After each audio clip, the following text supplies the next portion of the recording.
connaît l'importance d'ouvrir les fenêtres, d'aérer régulièrement pour ne pas rester dans un air confiné. Alors, voici une arme de plus contre le Covid. Dans l'école de Heidwiller, village du Haut-Rhin, on expérimente le capteur de CO2. Oui, le maire voudrait équiper les 150 classes de sa communauté de communes. Il a acheté une petite machine qui mesure la concentration de dioxyde de carbone dans l'air ambiant des salles de ces CE2, CM1, CM2.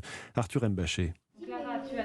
Aujourd'hui, c'est Lysandra qui a le capteur sur son bureau à côté de ses 3 trousses roses à paillettes, une petite machine avec des chiffres sur un écran. C'est pour détecter le CO2. Il faut que je surveille.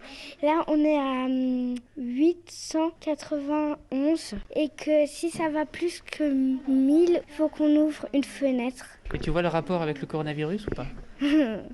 On va demander à la maîtresse. Oui. Cet appareil nous a permis de nous rendre compte que le seuil était très très vite atteint. Oriane Stillet, la maîtresse. Et que les mesures que nous demandait notre protocole sanitaire, à savoir d'aérer toutes les 2 heures, ne suffisaient pas. On s'est rendu compte qu'il fallait garder constamment une fenêtre ouverte de façon à ce qu'il y ait quand même un niveau correct de CO2.